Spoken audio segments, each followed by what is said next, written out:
इस लेक्चर में कस्तूरी रंगन कमेटी और गदगिल कमेटी की रिपोर्ट के बारे में डिस्कस करेंगे। ये रिसेंटली न्यूज में है।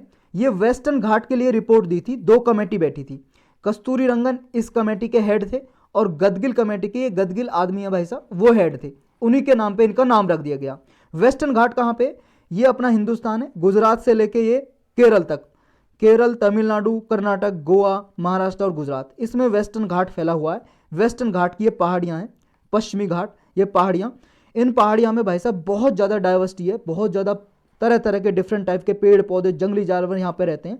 तो इस इकोसिस्टम को बचाने के लिए यहाँ पे गवर्नमेंट ने कुछ कमेटी बैठाई कि यहाँ पे आगे कुछ डेवलपमेंट किया जाए या नहीं। डेवलपमेंट का मतलब रोड बनाए जाएं, रेलवे लाइन, फैक्ट्री बनाए जाएं, क्योंकि देखो रोड बनेंगे, गाड़ियाँ चलेंगी, पॉल्यूशन होगा, प्रदूषण। फैक्ट्री बनेगी, केमिकल निकलेगा, प्रदूषण होगा। प्रदूषण होगा तो यहाँ पे नुकसान होगा बायोडाइवर्सिटी को भी, लोगों को भी, यहाँ पे जंगली जानवर रहते हैं उनको भी नुकसान होगा, एनिमल्स को भी। तो इस नुकसान से बचने के लिए, क्योंकि यहाँ पे जो डाइवर्सिटी है बहुत ही ज़्यादा इंपॉर्टेंट है, बहुत ही ज़्यादा, नेचर के लिए भी, लोगों के लिए भी, तो इसको बचाने के लिए एक कमेटी बैठाई। इन कमेटी ने कुछ रिपोर्ट दी। अभी रिसेंटली न्यूज में क्यों है?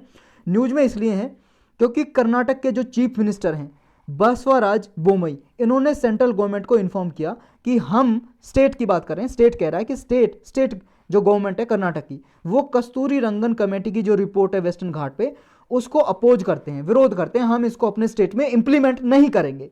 तो इसने ये डिक्लेयर किया, कस्तूरी रंगन कमेटी ने, कि जो यहाँ पे कुछ वेस्टर्न घाट का area ecologically sensitive zone declare किया जाएगा। लेकिन कर्नाटक गवर्नमेंट का क्या कहना? कर्नाटक गवर्नमेंट क्यों इसको अपोज कर रही है इकोलॉजिकली सेंसिटिव जोन डिक्लेयर करने से? देखो ये जोन क्या होता है इसके बारे में भी डिस्कस करेंगे हम, थोड़ा आप पेशेंस रखो, धीरे रखो, धीरज रखो। तो जो इकोलॉजिकली सेंसिटिव जोन डिक्लेयर करने के लिए बात की थी कस्तूरी रंगन कमेटी ने, इस वेस्टर्न घाट को कुछ परसेंट, लगभग 37% एरिया को इकोलॉजिकल सेंसिटिव जोन डिक्लेयर किया जाए। जब ये जोन डिक्लेयर किया जाता तो वहां पे कुछ भी डेवलपमेंट नहीं किया जा सकता, ना तो फैक्ट्री बनाई जा सकती, ना ही कोई रेलवे, ना रोड, कुछ भी नहीं बना जा सकता इस एरिया में।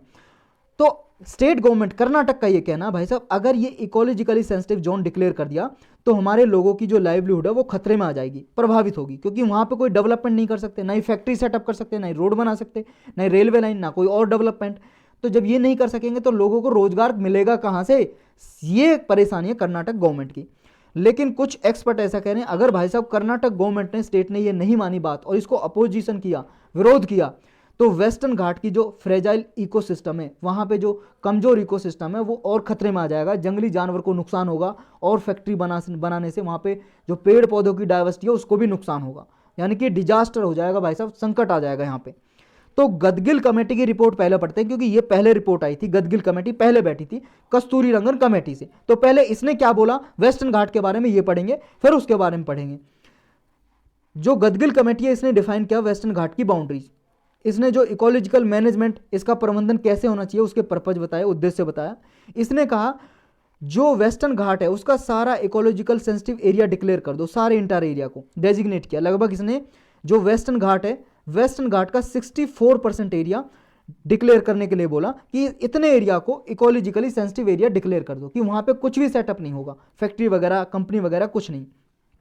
इस एरिया के अंदर स्मॉलर रीजन आइडेंटिफाई किए जाएं 3 कैटेगरी में, इकोलॉजिकली सेंसिटिव जोन 1, 2 और 3। यानी कि 1 में ज़्यादा रेस्ट्रिक्शन रहेंगी, उसमें कुछ भी परमिशन नहीं होगी, ना किसी आदमी के जाने की, ना ही किसी फैक्ट्री बनाने की, रोड बनाने की। और 2 में भी थोड़ा ऐसे ही रहेगा, थोड़ी एक्टिविटी वहाँ पे अलाउ कर देंगे, जैसे रोड निकालना या कुछ। और 3rd जोन में थोड़ी और एक्टिविटी, और उसके बाद अगर बनाई जाए तो 3rd एरिया के बाद फैक्ट्री वगैरह कुछ बनाई जाए तो जो ज़्यादा पॉल्यूटेड फैक्ट्री हैं वो। तो सारी जो नेचर की थ्रेट है उसको बचाने के लिए, यानी कि जो नेचर को यहाँ खतरा है उसको बचाने के लिए 3 कंडीशन में डिवाइड करने के लिए बोला।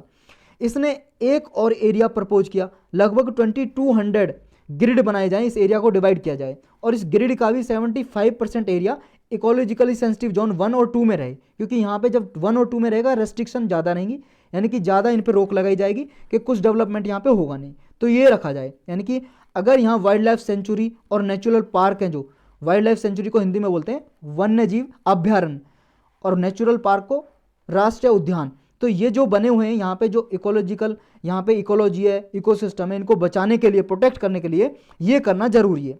इस कमेटी ने वेस्टर्न घाट इकोलॉजी अथॉरिटी बनाने की भी बात कही कि यहाँ पे जो भी एक्टिविटी होती है इस एरिया में एक अथॉरिटी बने, यहाँ पे कुछ इसमें अफसर हों, इस अथॉरिटी में एक तरह से संस्था रहेगी, संस्था, ऑर्गेनाइजेशन, वेस्टर्न घाट इकोलॉजी अथॉरिटी। तो ये इसके लिए डायरेक्शन दे, रेगुलेट करे, नियम बनाए इस एरिया के लिए। तो ये थी गदगिल कमेटी। तो इसमें इको सेंसिटिव एरिया की जो बात कही गई, इको सेंसिटिव एरिया या इको सेंसिटिव जोन एक ही बात है। तो ये क्या है, देखो कोई भी प्रोटेक्टेड एरिया है, कोई भी जो संरक्षित क्षेत्र है, चाहे नेशनल पार्क हो, राष्ट्रीय उद्यान, चाहे वाइल्ड लाइफ सेंचुरी हो, यानी कि ये वन्य जीव अभ्यारण्य, कोई भी हो, उसके आसपास का एरिया, जैसे मान लो ये जंगल है, नेचर, यहाँ नेचुरल पार्क डिक्लेयर किया हुआ है, ये फॉरेस्ट एरिया है, पेड़ पौधे, इसके 10 किलोमीटर के आसपास, विद इन 10 किलोमीटर, ये रहता है इको सेंसिटिव एरिया, क्योंकि ये ज़्यादा सेंसिटिव होता है। अगर इस एरिया में 10 किलोमीटर के आसपास कोई फैक्ट्री, रोड या रेलवे बनाई तो ये खतरा हो सकता है इस जंगली जानवरों को और फॉरेस्ट एरिया को। इसकी वजह से ह्यूमन एनिमल कॉन्फ्लिक्ट भी पैदा हो जाता है। ह्यूमन एनिमल कॉन्फ्लिक्ट मतलब जंगली जानवर बाहर आएंगे, यहाँ इधर ह्यूमन हैबिटेशन है, मान लो फैक्ट्री है तो लोगों को मार देंगे या लोग उन्हें मार देंगे, तो ऐसे कॉन्फ्लिक्ट भी देखने को मिल सकता है। तो ये इको सेंसिटिव जोन जो है डिक्लेयर कौन करता है, ये करती है ministry of environment, forest and climate change, ये मंत्रालय करता है, पर्यावरण मंत्रालय डिक्लेयर करता है इको सेंसिटिव जोन या एरिया। किस एक्ट के अंदर, कौन से एक्ट के अंदर पावर दी गई है मिनिस्ट्री ऑफ एनवायरनमेंट को, ये एनवायरमेंटल प्रोटेक्शन एक्ट है 1986 का। इस एक्ट के अंदर इको सेंसिटिव जोन डिक्लेयर किए जाते हैं। इसका बेसिक एम, टारगेट, लक्ष्य, ऑब्जेक्टिव क्या है, इसका टारगेट देखो ये है कि जो सर्टेन एक्टिविटीज़ हैं, कुछ गतिविधियां हैं नेशनल पार्क और वाइल्ड लाइफ सेंचुरी के आसपास जो की जाती हैं, इनका नेगेटिव इफेक्ट होता है, इंपैक्ट होता है, प्रभाव होता है वहाँ के फ्रेजाइल इकोसिस्टम पे, आसपास का जो फॉरेस्ट एरिया, जंगली जानवरों पे। तो इन एक्टिविटीज़ को रोकने के लिए ये इको सेंसिटिव जोन डिक्लेयर किए जाते हैं। तो अब आते हैं कस्तूरी रंगन कमेटी क्यों बनाई गई।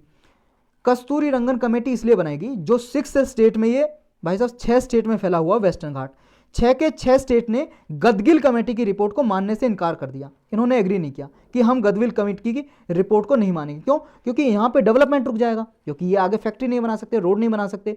तो इन्होंने रिपोर्ट को मानने से इनकार कर दिया और गदगिल कमेटी की रिपोर्ट सबमिट की थी अगस्त 2011 में। फिर इन्होंने रिपोर्ट मानने से इनकार कर दिया तो एनवायरमेंट मिनिस्ट्री ने फिर दूसरी एक कमेटी बैठा दी वेस्टर्न घाट पे ही 2012 में, अगस्त 2012 में। ये कस्तूरी रंगन उसके हेड थे, इन्हीं के नाम पे ये कस्तूरी रंगन कमेटी कही जाती है। तो इन्होंने बैठाई थी एनवायरमेंट मिनिस्ट्री ने, इसलिए कि गदगिल कमेटी की रिपोर्ट को दोबारा से एग्जामिन करो, रिव्यू करो और रिकमेंडेशन दो, सिफारिश दो और क्या करना चाहिए यहाँ के इकोसिस्टम को बचाने के लिए। तो कस्तूरी रंगन कमेटी ने वेस्टर्न घाट के 37% एरिया को इको सेंसिटिव जोन या इकोलॉजिकली सेंसिटिव जोन की अंडर लाने के लिए बोला और गदगिल कमेटी ने कितना बोला था, 64%। तो इसने थोड़ा कम कर दिया, लगभग आधा सा कर दिया, ये इसने रिकमेंडेशन दी। तो और क्या क्या रिकमेंडेशन थी कस्तूरी रंगन कमेटी की, इसकी थी यहाँ पे जो माइनिंग होती है, खदानें, खुदाई होती है, कोयला की या किसी और की खदानें होती हैं, निकाले जाती हैं, क्वेरिंग होती है, पत्थरों को निकाला जाता है, पत्थरों को तोड़ के यहाँ पे निकाला जाता है, सैंड माइनिंग होती है, रिवर से किसी से सैंड, रेता निकाला जाता है। तो ये सब पे बैन लगाओ, प्रतिबंध लगाओ, ये नहीं होना चाहिए। नेक्स्ट इसने कहा कि यहाँ पे कोई थर्मल पावर प्रोजेक्ट ना बने। थर्मल पावर प्रोजेक्ट का मतलब है कि बिजली बनाने वाले फैक्ट्रियाँ, कंपनियाँ यहाँ पे ना बने। छोटे छोटे हाइड्रो पावर प्रोजेक्ट के लिए इसने अलाउ किया कि ये मतलब रेस्ट्रिक्शन के साथ अलाउ किए जाएं, कुछ रोक लगाई जाए। ऐसा नहीं है कि अपनी मर्जी से कितना भी ये इलेक्ट्रिसिटी पैदा करें और इकोसिस्टम को बेकार करें। नेक्स्ट है यहाँ पे जो न्यू पॉल्यूटिंग इंडस्ट्री नहीं सेटअप की जाए, जो प्रदूषण फैलाती हैं ऐसी कंपनियां यहाँ पे नहीं की जाएं, इन पे बैन लगाया जाए, प्रतिबंध लगाया जाए। यहाँ पे लगभग 20,000 स्क्वायर मीटर तक बिल्डिंग कंस्ट्रक्शन ये अलाउ नहीं किया जाए और टाउनशिप भी बैन की जाए।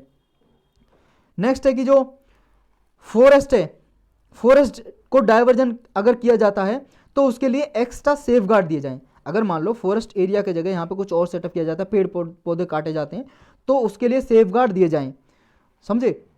नेक्स्ट है, अब इसकी इंपॉर्टेंस क्या है वेस्टर्न घाट की, इतना कि वेस्टर्न घाट के लिए क्यों बोला, क्योंकि देखो हमने ऊपर जैसा पढ़ा, क्योंकि बायोडाइवर्सिटी, यूनिक बायोडाइवर्सिटी है इसकी, 6 स्टेट में फैला हुआ है। और यूनेस्को ने भी, जो यूनाइटेड नेशन की एक स्पेशलाइज एजेंसी है यूनेस्को, तो उसने भी वर्ल्ड हेरिटेज साइट इसको डिक्लेयर किया हुआ है। जब वर्ल्ड हेरिटेज साइट किसी को यूनेस्को डिक्लेयर कर देती तो उस पर एक्स्ट्रा एफर्ट लगाते हैं उसके कंजर्वेशन के लिए, क्योंकि उसकी यूनिक क्वालिटी होती है। वहाँ पे प्लांट, एनिमल, ट्रीज कुछ एंडेंजर्ड होते हैं, खतरे में होते हैं, अगर उनकी संरक्षण नहीं किया गया, उनको कंजर्व, प्रोटेक्ट नहीं किया गया तो वो खत्म हो जाएंगे भाई साहब, उनकी प्रजाति। और पूरे वर्ल्ड में देखो 8 बायोलॉजिकल हॉटस्पॉट हैं, हॉटेस्ट हॉटस्पॉट बोल रहे हो या बायोलॉजिकल हॉटस्पॉट, उनमें से एक वेस्टर्न घाट भी है।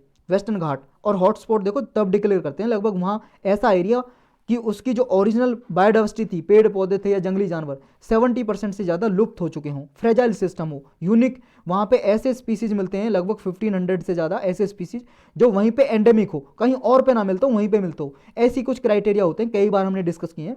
तो उस बेस पे उस एरिया को बायोलॉजिकल हॉटस्पॉट डिक्लेयर कर देते हैं। ऐसे 8 ही हॉटस्पॉट हैं पूरे वर्ल्ड में, जिनमें से एक वेस्टर्न घाट भी है, और हमारे इंडिया में 2 हैं, एक वेस्टर्न घाट और एक जो हमारा ये नॉर्थ ईस्ट का इलाका है, यहाँ पे ईस्टर्न हिमालय, यहाँ पे भी ये बर्मा और इसको मिला के बायोलॉजिकल हॉटस्पॉट बोलते हैं, ये दूसरा है। तो ये जो यूनेस्को है उसके अकॉर्डिंग देखो, जो ये हमारे 4 एरिया आते हैं, वैसे 2 बायोलॉजिकल हॉटस्पॉट है, एरिया 4 आते हैं, समझ रहे हैं। इसमें अंडमान निकोबार भी आता है, उसमें भी हॉटस्पॉट जैसी बायोडाइवर्सिटी है, तो ये आपको याद रखना है। तो यूनेस्को के अकॉर्डिंग जो वेस्टर्न घाट है ये हिमालय से भी ज़्यादा पुराना है, ओल्डर है, ज़्यादा पुराना है, इसकी एज ज़्यादा है, हिमालय की जो पहाड़ियाँ हैं। और देखो ये वेस्टर्न घाट जब इंडियन मानसून आती है उसके लिए भी अच्छा काम करता है, क्योंकि इंडियन मानसून जब आती हैं हवाएं साउथ वेस्टर्न से, तो इंडियन मानसून जब आएंगी यहाँ से आती हैं साउथ वेस्ट मानसून, इससे टकरा के यहाँ पे इस एरिया के आसपास बारिश होती है यहाँ पे बहुत ज़्यादा, इसके लिए भी इंपॉर्टेंट है। वे फॉरवर्ड में क्या होना चाहिए कि ये ना गदगिल कमेटी की रिपोर्ट को मान रहे स्टेट, ना कस्तूरी रंगन कमेटी को, तो आगे क्या हो सकती है, एक प्रिवेंटिव अप्रोच अपना सकते हैं। प्रिवेंटिव मतलब कि रोका जाए यहाँ पे लोगों की जो लाइवलीहुड भी ना अफेक्ट हो, और एरिया है जो यहाँ पे फ्रेजाइल इकोसिस्टम वेस्टर्न घाट का, इसको भी नुकसान ना हो, इसको भी कंजर्व किया जाए, यानी कि विन विन सिचुएशन अपनाने की जरूरत है, दोनों को फायदा हो। जो यहाँ पे क्लेमिटी आती है, आपदा संकट आती है, उनकी वजह से जो नुकसान होता है उसकी कॉस्ट भाई साहब कम की जाए, यानी कि यहाँ पे इकोसिस्टम के लिए ज़्यादा ध्यान दिया जाए। और अगर मान लो जितना डिले होगा इम्प्लीमेंटेशन करने में, लागू करने में इन रिपोर्ट को, या और कोई सिस्टम यहाँ पे मतलब मेजर्स लिए जाएं, स्टेप लिए जाएं गवर्नमेंट के द्वारा, अगर जितना डिले होगा, देरी होगी, तो यहाँ के नेचुरल रिसोर्सेज को उतना ज़्यादा नुकसान होगा। जितने भी स्टेक होल्डर हैं उनको सबको इन्वॉल्व किया जाए, इसमें साइंटिफिक स्टडी की जाए, और सारे स्टेट के साथ मिलके कंसेंसस बिठाई जाए, सेंट्रल गवर्नमेंट और स्टेट गवर्नमेंट दोनों साथ में मिलके ये एक फैसला करें कि भाई साहब यहाँ की बायोडाइवर्सिटी को भी नुकसान ना हो, जैव विविधता को, और यहाँ पे आपके लोगों का भी एम्प्लॉयमेंट मिले, रोजगार मिले, उनका भी नुकसान हो ना हो, मतलब डेवलपमेंट रहे।